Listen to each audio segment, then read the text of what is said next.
ডিপসিকের কাছে কেন চরিত্র হারাচ্ছে চ্যাটজিপিটি? কথায় বলে না, শেরের ওপর সুবাসের।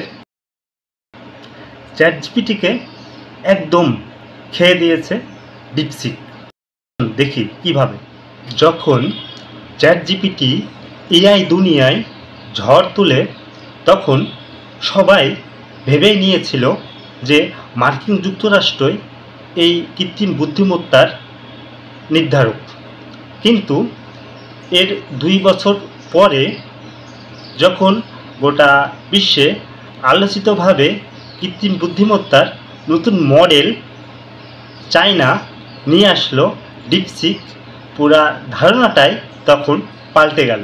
এখন প্রশ্ন একটাই, ডিপসিক কি মার্কিন প্রযুক্তির যে রাজত্ব সেটা শেষ করতে চলেছে, নাকি এআই প্রযুক্তির নতুন যুদ্ধ শুরু হতে চলেছে?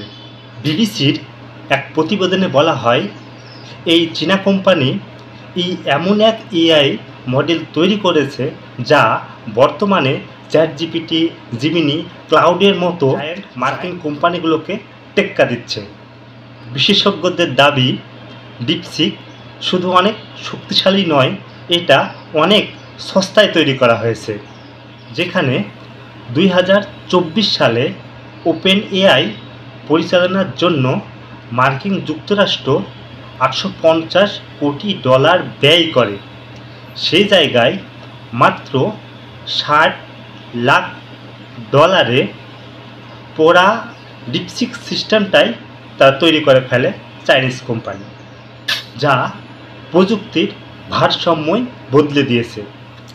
এতদিন কৃত্রিম বুদ্ধিমত্তার দৌড়ে চীন কিছুটা পিছিয়ে ছিল, কারণ বাইডু এবং বাইটেডেন্স তেমন আলো ছড়াতে পারেনি।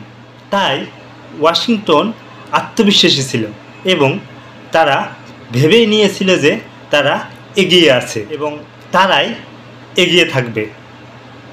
তাই জো বাইডেন প্রশাসন চীনে উন্নত চিপ এবং প্রযুক্তি রপ্তানিতে নিষেধাজ্ঞা দিয়ে তাদের অবস্থানটা আরও দৃঢ় করতে চেয়েছিল। কিন্তু ডিপসিক সব হিসাব নিকাশ উল্টে পাল্টে দিল। কিছুদিনের মধ্যে তারা এমন ওপেন এআই তৈরি করলো যে পুরা সিলিকন ভ্যালিকে স্তব্ধ করে দিল।